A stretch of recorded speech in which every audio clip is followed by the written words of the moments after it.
First at noon, more strife for the family of Hannah Kobayashi. The Maui woman's auntie, Larry Pigeon, who has been speaking out since the 30-year-old's disappearance nearly a month ago, now says she is parting ways with Hannah's mother and sister.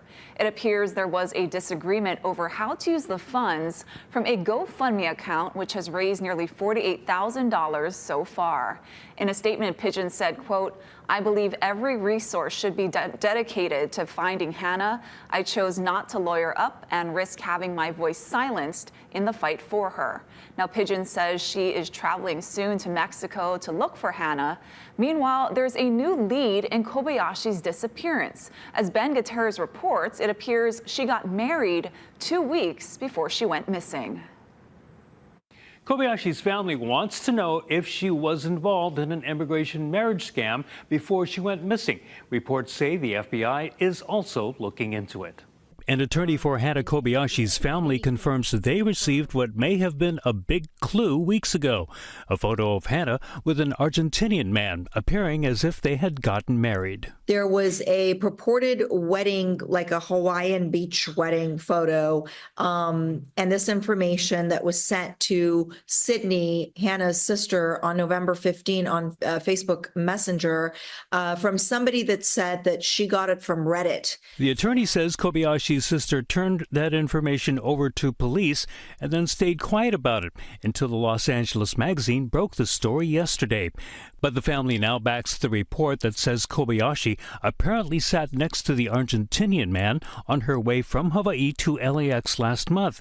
It says the man's girlfriend, along with Kobayashi's ex-boyfriend, were also on the flight. Soon after that, Kobayashi sent a text message that said, "I got tricked pretty much into giving away my funds for someone I thought I loved." Kobayashi's family also found some immigration documents at her home, leading to speculation she was duped into a marriage scam. But it's still just a theory. Neither I nor the family have any confirmation that Hannah was married, let alone sort of a fraudulent sham marriage of any kind that was paid for. The family's attorney is also focused on Kobayashi's move into Mexico on November 12th. Police have said she walked across the border on her own. That's not necessarily voluntary. Just because some man is not dragging her by her hair, that doesn't make it voluntary. To date, the investigation has not uncovered any evidence that Kobayashi is being trafficked or is the victim of foul play. She is also not a suspect in any criminal activity. LAPD said earlier this week the case will remain open, but they won't pursue Kobayashi into Mexico. Now that she's there, it feels like they're kind of washing their hands clean of the situation. Despite their frustration, the family is expecting to learn soon whether Kobayashi was indeed secretly married. I think that once we, which should be by tomorrow, we have more information about whether there was even a marriage, we will then next move on to interviewing individuals that might have been involved in the marriage or the relationships. Azaria and Kobayashi's family are also now more concerned about her safety. The U.S. State Department has asked travelers to reconsider going to Tijuana and Baja California because of violent crime and gang activity often linked to drug trafficking. Ben Gutierrez, Hawaii News Now. The civil trial over the police shooting death of Lindani Mieni is now set. Trial is scheduled to begin next July. This comes after the city's attorneys originally proposed a $1.5 million settlement with Mieni's family. That prompted an outcry among law enforcement who said the officers did nothing wrong. In the end, the city council declined to vote on the deal, which sent this back to court. Mieni's family argued that officers did not identify themselves and shined a light in his face, triggering his self-defense efforts. The officers said they were defending themselves after the pro rugby player attacked them. Malia Lahala is set to stand trial in February for allegedly shooting at her ex-boyfriend in Mo'iliili last month. Lahala pleaded not guilty to firearms offenses and reckless endangering. The 40-year-old ex was not injured.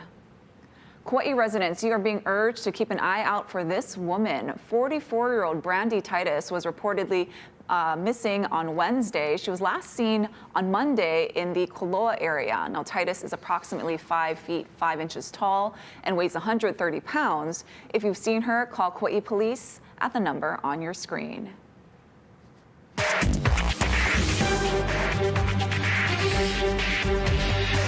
A manhunt is underway in multiple states for a suspect in the shooting of the CEO of United Healthcare.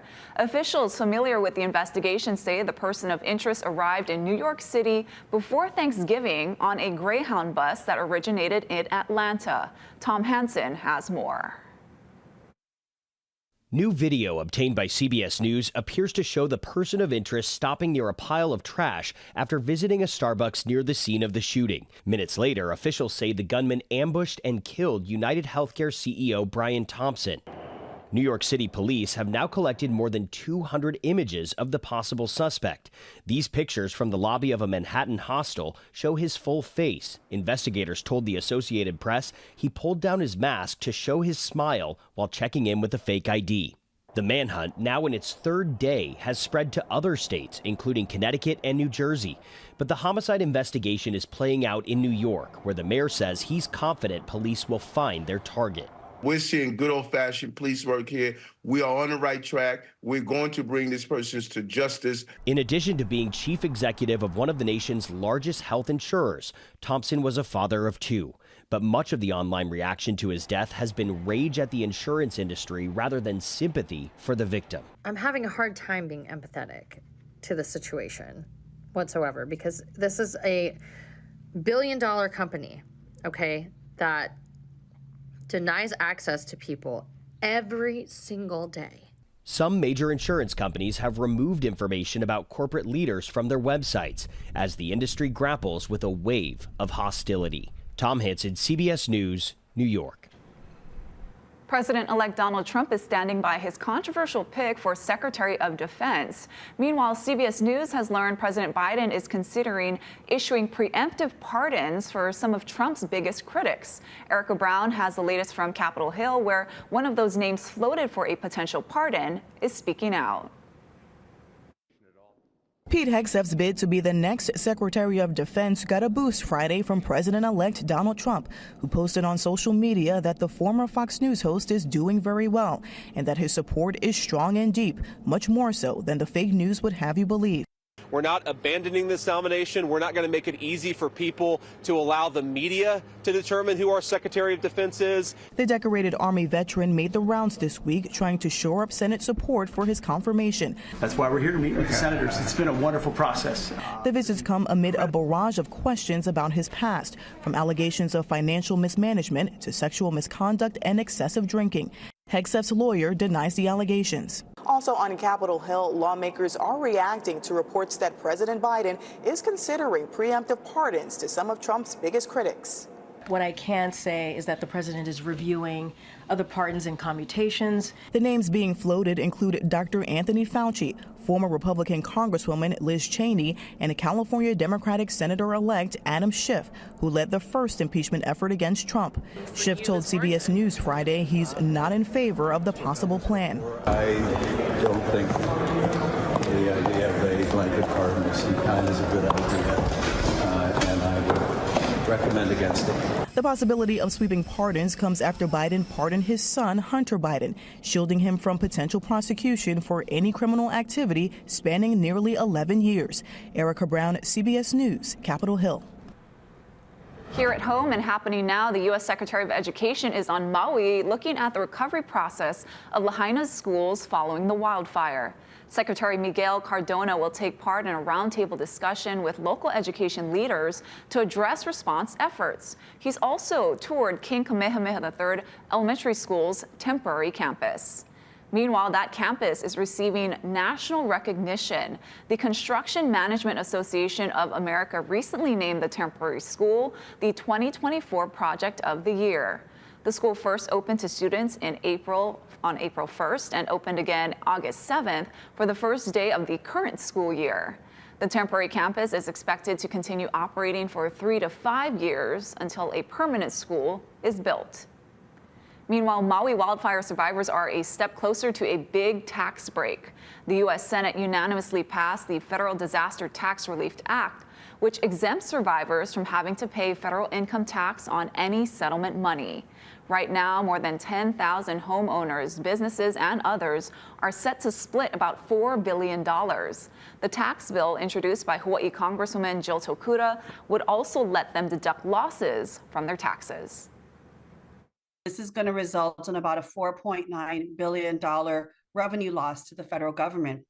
I look at the flip. That means $4.9 billion more that are going to be staying with survivors of disaster, staying with our Lahaina community, allowing them to use that hard-earned dollar that they got, the money that they've received for, experiencing tragedy. The bill now heads to the president's desk to be signed into law. Meanwhile, the global settlement announced in August remains tangled up in court, with insurance companies fighting for a share of the money. The Navy is updating the public on operations at Red Hill. A new proposal has been released that aims to safely remove more than 10 miles of pipeline at the facility. The Navy says it hoped to begin the removal process next spring.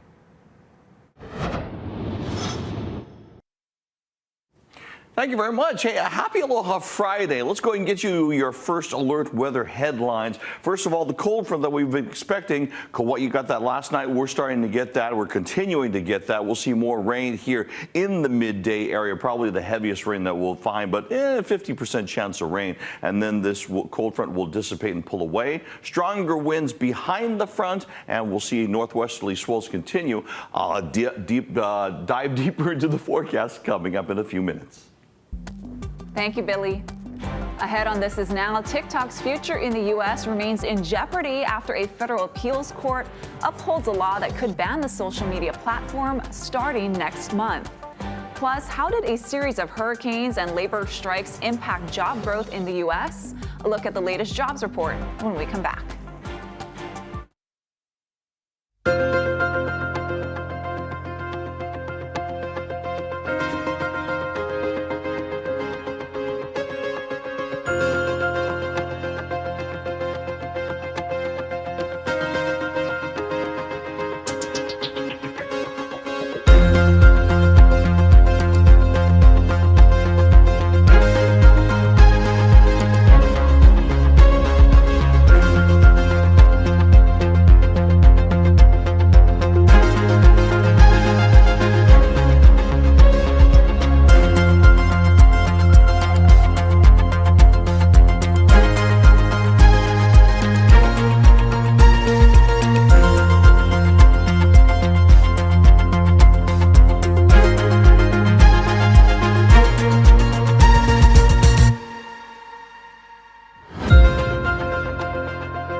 A new report shows the job market is experiencing a comeback, but it's becoming harder for the unemployed to find work. Kelly O'Grady breaks down the numbers.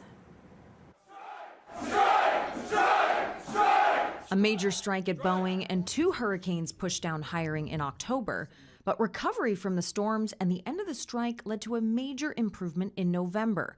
Last month, the U.S. economy added a better than expected 227,000 jobs, and gains in September and October were revised higher. The unemployment rate ticked up from 4.1 to 4.2%. Nice to see that the labor market snapped back so strongly. CBS News business analyst Jill Schlesinger says there was hiring in healthcare and in leisure and hospitality. However, the retail industry lost 28,000 jobs, and it's taking longer for the unemployed to find a new job. The average is now close to 24 weeks, up almost 4 weeks compared to last year. That is a normal consequence of a job market that was collapsed, came back strong, and is now kind of normalizing. The Federal Reserve is now analyzing the latest data. Economists believe the Fed will cut interest rates at a meeting on December 18th, but it's not clear what will happen in the new year. The U.S. economy is in very good shape. Earlier this week, Fed Chairman Jerome Powell spoke at a New York Times event and signaled the board could show restraint when it comes to more cuts. Growth is definitely stronger than we thought, and inflation is coming in a little higher. So the good news is that we can afford to be a little more cautious as we try to find neutral. The jobs report also shows wages are up 4% compared to last year. That's once again higher than the inflation rate, which is currently at 2.6%. Kelly O'Grady, CBS News, New York.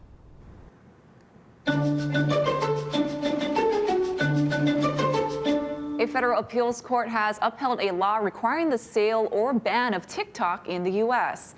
The court denied TikTok's argument that the law was unconstitutional. The judges found the law does not violate the First or Fifth Amendments. Now, the ruling means the platform is one step closer to facing a U.S. ban starting January 19th. That's unless it can convince Chinese parent company ByteDance to sell and find a buyer. President Biden signed a bill in April requiring the platform to be sold to a new non-Chinese owner or be banned in the U.S. It follows years of concern on Capitol Hill that ByteDance poses a national security risk. ByteDance has previously indicated it will not sell the social media platform. In a statement, TikTok indicated it will appeal.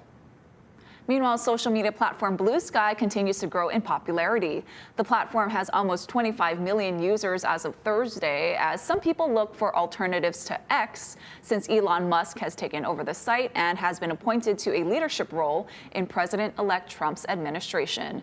Blue Sky added 10 million new users since Election Day. Well, here's a live look outside. Looking toward Aloha Tower, Billy V is going to have your full forecast in 2 minutes.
dive into the weather. We're going to start with the waves first. That's because the waves got bigger overnight. We expected that.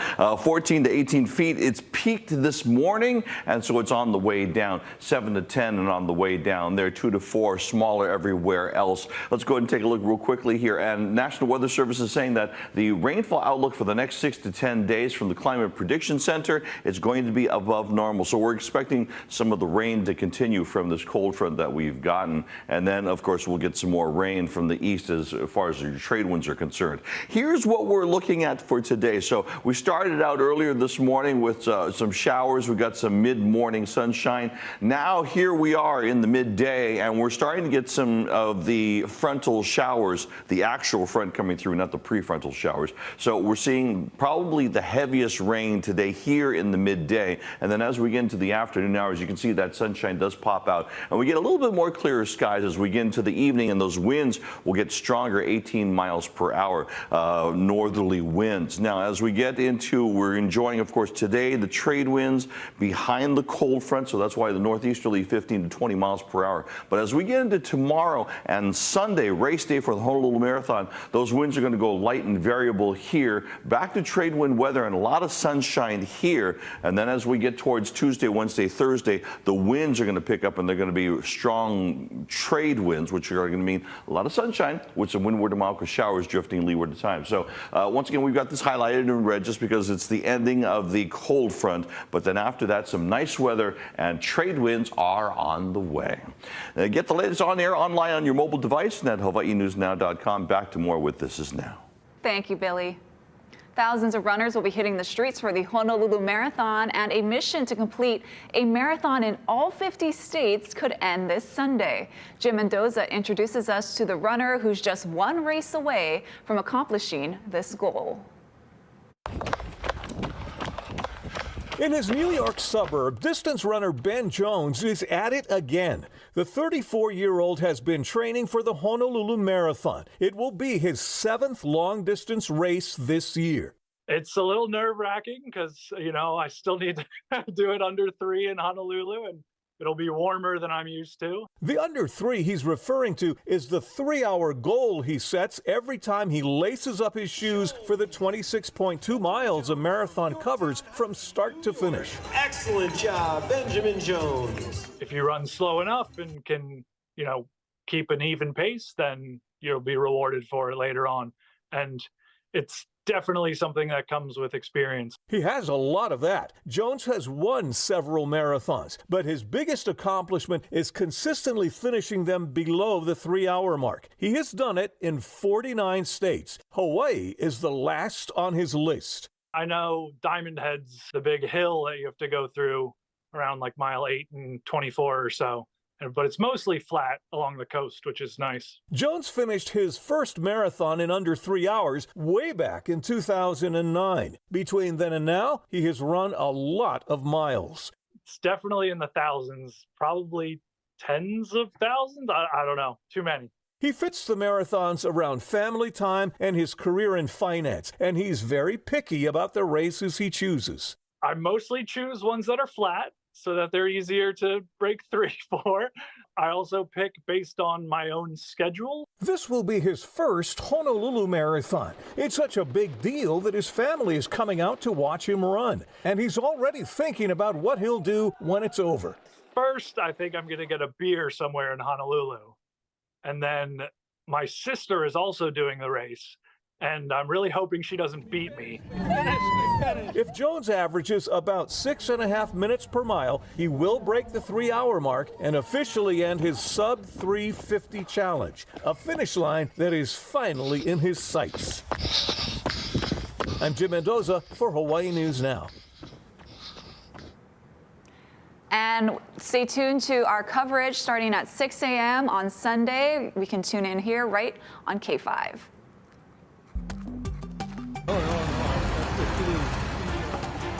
Well, when we come back, the mayor puts the finishing touch on the Honolulu Christmas tree. That's right up.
Time for some good news. Global color specialist Pantone has named Mocha Mousse its color for the year 2025.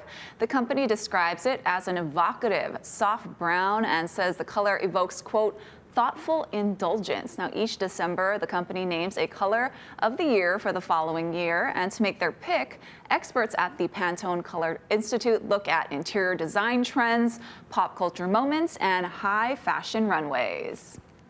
Well, finally today, ahead of the Honolulu City Lights this weekend, Mayor Blangiardi, with the help of city crews, put the finishing touches on the centerpiece of the celebration. The 55-foot tree was topped with a bright star this morning, and the hale is ready to welcome visitors. The popular holiday event kicks off this Saturday at 4 p.m. with a block party featuring entertainers and food vendors. The tree lighting ceremony is at 6:30 and the parade will follow. The mayor promises a grand celebration to mark the 40th anniversary of the festival. Tis the joy of the season, and we want to invite everybody to please come and visit Honolulu City Lights. This is the 40th anniversary, and I can promise you it will be bigger and better than ever before. We've got lots of resources, the grounds look great, everybody's ready. Let's just have a wonderful holiday season. Merry Christmas. Yeah, lots of new things to check out this year. Inside the hale is also decked out with Christmas trees decorated by various city departments and groups. And if you're planning to head down there, officials suggest arriving early, as parking, of course, will be very tight. There are a number of municipal lots around town. For more details, you can check out our website, hawaiinewsnow.com. That's going to do it for us here on This Is Now. You can have more headlines coming up first at 4 right here on KHNL. Happy Aloha Friday and have a great weekend.